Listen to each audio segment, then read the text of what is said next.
In our last video, Mr. Fayez Ibbini, the CEO of Alpha Data, spoke about how important the culture of an organization is. And in that discussion, he also focused on Alpha Data's quality policy, which is winning customers' trust by delivering on agreed expectations first time, every time. So today, again, we have with us Mr. Fayez Ibbini, who's going to talk about how to fulfill this quality policy. Thank you for your time, Mr. Fayez. Thank you. Thank you, Monica. I think it's important, as it's the first day of Ramadan, that we start with sending our Ramadan greetings to all of our listeners. The subject of customer satisfaction is a really strategic one, and the approach we have to it makes all the difference from a long-term perspective as to whether we succeed in our mission of achieving that. We've had an objective from the beginning of making that very clear to everybody in the organization. How do we go about achieving it? And we were not satisfied with just reaching a certain level of customer satisfaction. Sure. We wanted them to become advocate. Okay. And I think I should maybe clarify what's an advocate. For us, an advocate is somebody who sings you praises. They are really fiercely loyal. Mm-hmm. They will not defect easily. To achieve that is not an easy task, and you have to work at it consistently over a long period of time. Sure. Most people achieve a certain level of satisfaction with the customer, but then they stop there. So Mm-hmm. they'll have a good relationship, but it's not a relationship that can last through thick and thin, when things aren't as easy or when delivery fails or something happens. So it takes a lot of involvement to achieve that high level. Okay, so we have 4 levels of expectations. Sure. The very first one that you have to meet, and really every one of those, if you fail it, it's just like all exams. If you fail it, you just don't get there. The very first one, and we call it level 1, is accuracy. What do we mean by accuracy here? And this applies to a variety of organizations. Accuracy means if you said you're going to deliver at 12 o'clock, Yeah. you don't show up at 3 o'clock. Sure. Customers aren't interested if they've been waiting for you 2-3 hours, or they've cancelled other appointments to be there. So accuracy, not only in the time, if you submit an invoice, is it accurate? Is it specifying the right product, the right price, etc.? In banks, one of the most frustrating things we have with banks is a bank statement that has items that you didn't expect shouldn't be there, or charges that shouldn't be there. So accuracy is fundamental. If you fail this test, don't bother. You'll not go to the next level. So we also, as you rightly pointed in our quality policy, we mentioned the agreed expectations.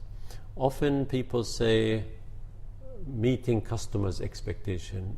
I think we have to be very clear. There has to be an agreement, because sometimes you or the customer has an assumption, and if the assumption is inaccurate, it can really cause a problem. They assumed you will come at that time, you assumed at this time, so that's very important. So if, assuming you do a good job, you go to level 2. Level 2 is availability. Just to clarify, availability is at its most simple level. Let's say you are in engineering, and I am a customer, I call. And you've given me, as an organization, the mobile number. The most frustrating thing is going to be if I call and it's switched off. Yeah, true. If you, product-wise, if you say this is, fast-moving item and you don't have it. Large organization take Starbucks. They take availability to an extreme that I don't think you can go to a mall without a Starbucks being in a corner place, an important place.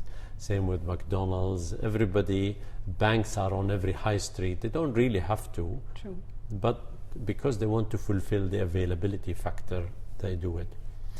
So these are basic, they are important, but they're also systematic. If you're serious, if you're committed, you can do them. Sure. Can you do them on a long-term basis? Some people can, most people can't. But by and large, they're not a competitive advantage, because anybody can copy that, anybody can apply that.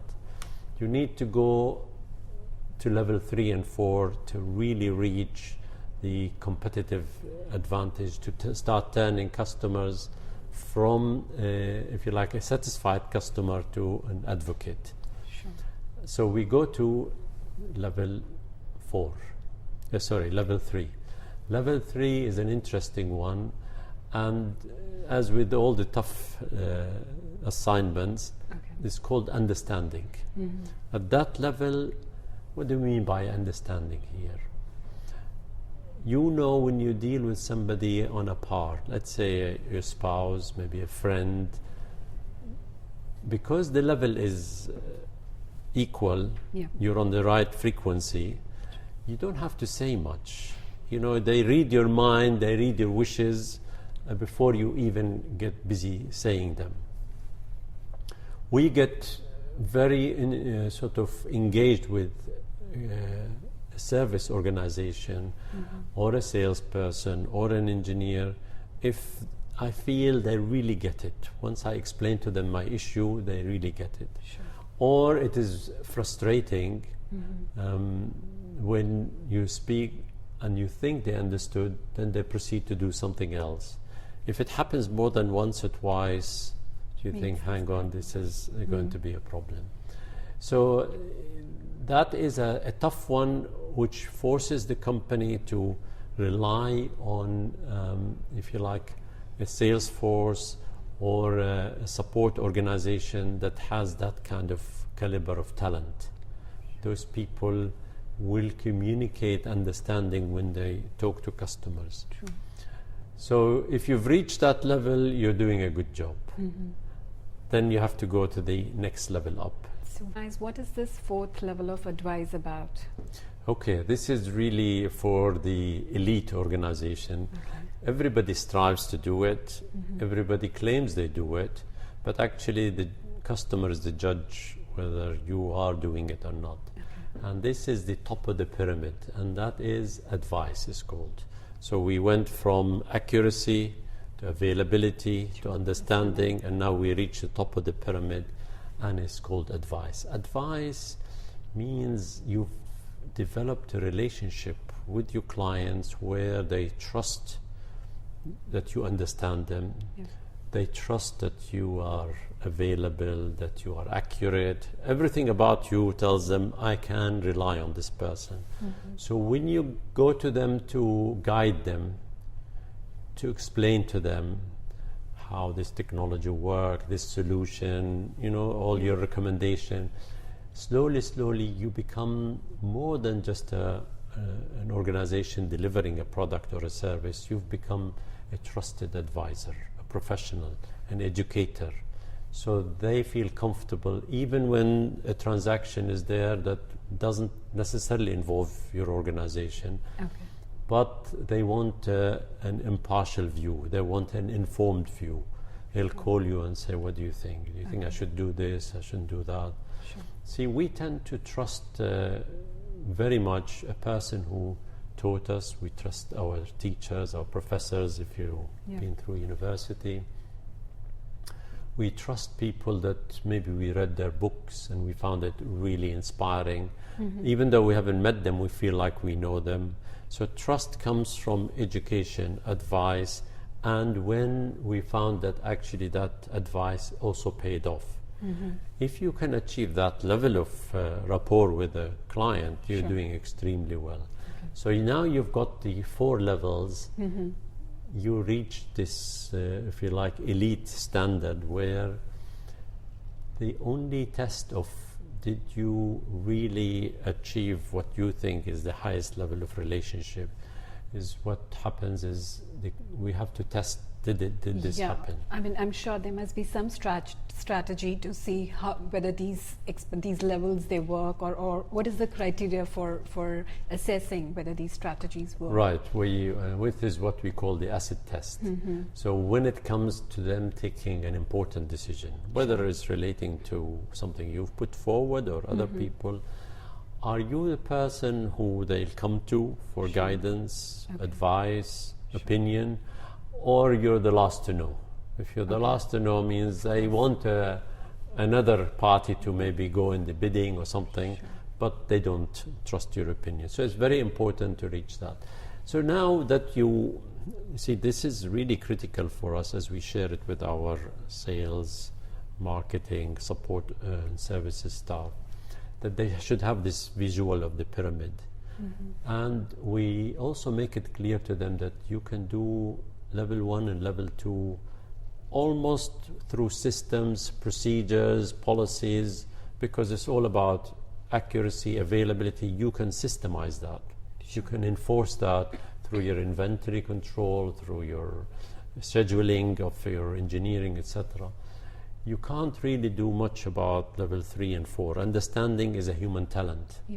Even with all the artificial intelligence we hear about, I don't think I have seen yet one AI, if you like, device that understands.